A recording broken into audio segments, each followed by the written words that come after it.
Continuing on this multimedia B-side, episode 218 from Media Monarchy. My name is James Evan Pilato, your host and webmaster of the site and show, MediaMonarchy.com. We continue with all the other sites in the kingdom, and another one from cyberspacewar.com. Sun-diving comet and a coronal mass ejection. A video posted at Universe Today by Solar Watcher, which is a channel on YouTube, captures a comet diving into the sun and a coronal mass ejection, CME. The solar events recorded by the Solar and Heliospheric Observatory, or SOHO, on May 10th and the 11th are condensed into a little over a minute of streaming content. Fantastic, and we know that CMEs and solar flares are only going to become more prevalent and wreak more havoc on our fragile little world here. We just got to make sure that we don't let them blame it on Pakistan or Al-Qaeda for attacking the grid when it's going to come from the sun, which they would know that because they're all steeped in the rituals and the ancient Babylonian mystery schools, so they know all about the sun and its worship. But I digress. But not too much, because one, that reminds us of the coming comet Elenin and some of those alignment dates that have aligned with catastrophic events here on Earth already in the recent past. And I've made contact, I'm happy to say, with Dutch Sense, who runs the fantastic youtube.com/Dutch Sense, and that's DUTCHSINSE. And I believe we're going to set up and try and do an interview very soon, which will be fantastic because he can tell us all about these radars and the trackings going on in the space war world. But the father of ancient astronauts and the theory surrounding that, Eric von Daniken, is among a parade of authors on the History Channel's latest Ancient Aliens. An article over at History.com provides a survey of the series, getting into and being a great primer for the ancient astronauts theory. That would be, did life on Earth start in outer space? You can see folks like David Hatcher-Childress, Michael Cremo, and George Norrie, among others. All those folks you've probably heard on RedIceCreations.com. You can travel to the Nazca Lines of Peru, Easter Island, Puma Punka of Bolivia, and the Mayan cities in southern Mexico.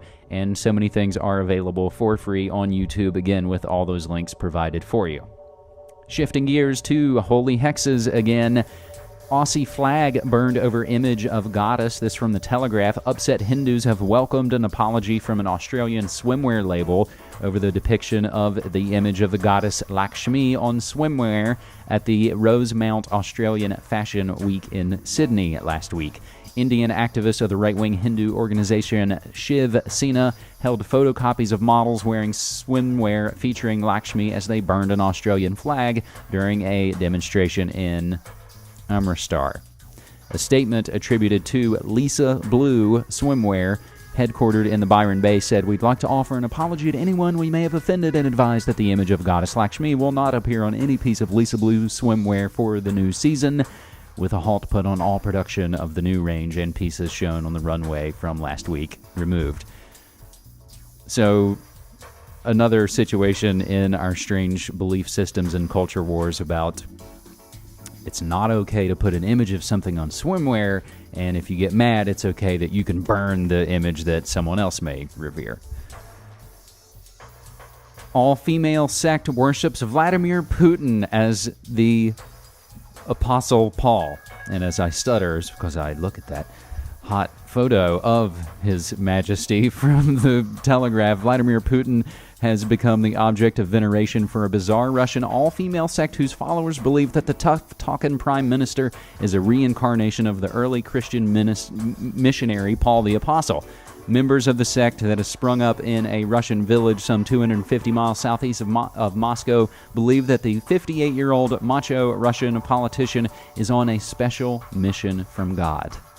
According to the Bible, Paul the Apostle was a military commander at first and an evil persecutor of Christians before he started spreading the Christian gospel. The sect's founder, who styles herself Mother Fontina, said, "In his days in the KGB, Putin also did some rather unrighteous things. But once he became president, he was imbued with the Holy Spirit, and just like the apostle, he started wisely leading his flock. It is hard for him now, but he is fulfilling his heroic deed as an apostle." More on that story, my friends, from the French agency press and bigpondnews.com. And it should be noted, as so many other things from the religious world, Paul decided to change his ways when he had some psychedelic freak out on the road.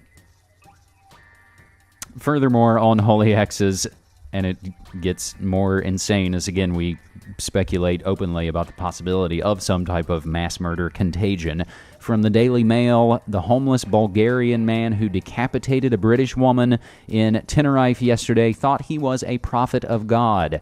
Local Mayor Jose Revon said the 28-year-old man was a bizarre individual who was known to police and had a history of intimidating passersby on the street for yesterday's horrifying attack. The unnamed man was reportedly released from a psychiatric hospital in February and had a history of violent behavior before brutally killing the 62-year-old Briton in a shopping center in Los Cristianos yesterday. He was reportedly admitted to the psychiatric unit after knocking a stranger's teeth out on the street. As Mayor Reveron said, the incident was the most horrific crime to hit the resort in recent years. Questions were raised about why Spanish authorities had allowed the attacker to wander the streets. More on that story from the Washington Post, as well from the Washington Post. 2 stories, 2 links from there. Again, my friends, trying to give you extra links to flesh out any kind of story, bizarre as though it may seem. We now get to the list of headlines on holyhexes.com, and we call it Pop a Culture, Countdowns, Shrines, and Lifespring. And we begin with another one that has to end with an exclamation point. Doomsday craziness spreads across America, from mediabistro.com, but we also have stories from God Discussion, from Charisma Magazine, and more as the May 21st Judgment Day draws closer. A 5.1 magnitude earthquake hit Spain, and of course we have massive flooding here in the United States. But one from Charisma Magazine, charismamag.com, on why they don't buy the May 21st prophecy, and as the same reason you shouldn't, because even if you're not or are a believer, literal or otherwise, in the Bible, I'm pretty sure it says in there you're not going to know. It'll come like a thief in the night in the twinkling of an eye. You're supposed to do your good work and not sit around going, oh, good, everything's going to hell. That just means Jesus is coming back, and I won't be left behind, which I watched recently. Meanwhile, U.S. Air Force creates a pagan ritual shrine, and that sounded unbelievable, but it goes right to the Washington Times, as they are apt to sometimes break disturbing things from within our supposed Christian military leaders. Models' suicides blamed on the return of a 1970s U.S. cult called Lifespring. More on that from the First Post. And Paul Thomas Anderson's next film is now an untitled Western project. Paul Thomas Anderson, director of Boogie Nights and Magnolia, I believe is rumored to be a hardcore Scientologist. I'm sure I could look it up right now, but I'll let you do it. He's got some flick he's working on with Travolta that is supposed to be a sort of Dianetics-type L. Ron Hubbard, hey, let's start a religion kind of film. How cutting it will be remains to be seen, but as you remember from yesterday's story on Travolta trying to convert Lindsay Lohan, they were working on some kind of film together. And, of course, the cults all weave around. As Bart Simpson, or Nancy Cartwright, and Scientology color a Springfield character-building debate.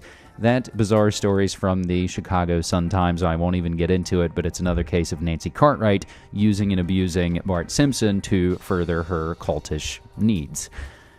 2 parts, Scientology operation against Washington Post reporter exposed, both parts from the Village Voice, and part 2 is Scientology stalking Richard Leiby, frenemies among us. Meanwhile, the Reverend Billy Graham, age 92, has been hospitalized with pneumonia, and I'll have to admit that that's one of those many stories that you go, he was still alive? But maybe his heart palpitated and he broke down and had to go to the hospital, where, of course, he probably contracted pneumonia when he heard this story from CNN. Half of New Testament forged, Bible scholar says. And our final 2 notes at the bottom of this pop culture post for May 12th, Countdowns, Shrines, and Lifespring, are 2 links I have had in a bookmarks folder now for several months that were destined for a site like holyhexes.com, but it didn't exist yet. it was going to be called Symbolic Empire, and my man Chad and Zach and I were all going to collaborate on it. Not to say something like that will never happen again, but I think I turned it into Holy Hexes, and those guys are working on an awesome project called Dead Rose.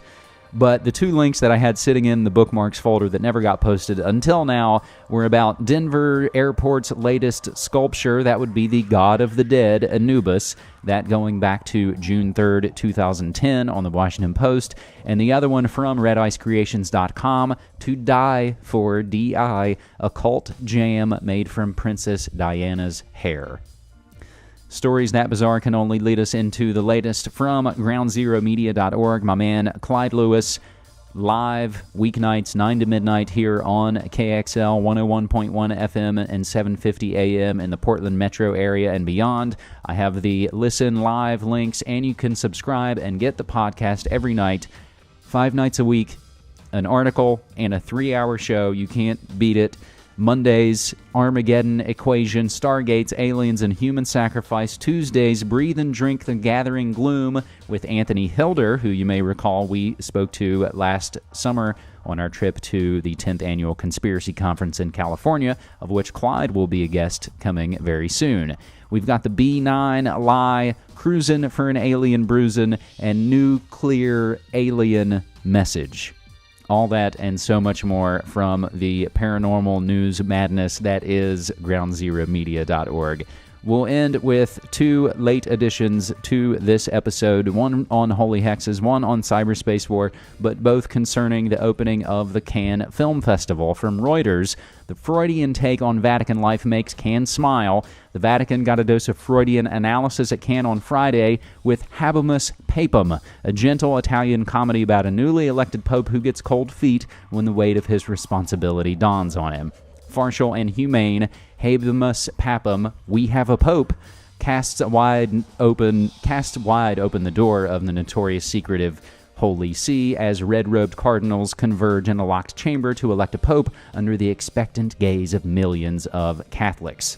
When the votes are counted and white smoke billows from the Vatican's dome, the Pope-elect, played by French actor Michel Piccoli, age 85, is led to a balcony to address the faithful, only to freeze up before his momentous task, paralyzed by anxiety.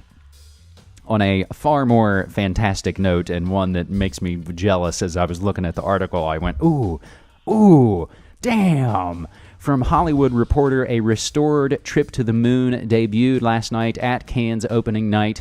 Before CGI and 3D, there was French film pioneer Georges Méliès, the forerunner of modern-day movie magic. His newly restored 1902 short, A Trip to the Moon, will precede Woody Allen's Midnight in Paris to open this year's Cannes Film Festival. A must for any film student or special effects lover, the 14-minute space fantasy was adapted by Méliès from the work of Jules Verne and shot in a studio he built in the Paris suburb of Montreux. Filled with dazzling set pieces and uncanny visual trickery, the most iconic image being of a rocket ship poking into the moon's eye, the movie went on to achieve instant success in both France and the U.S.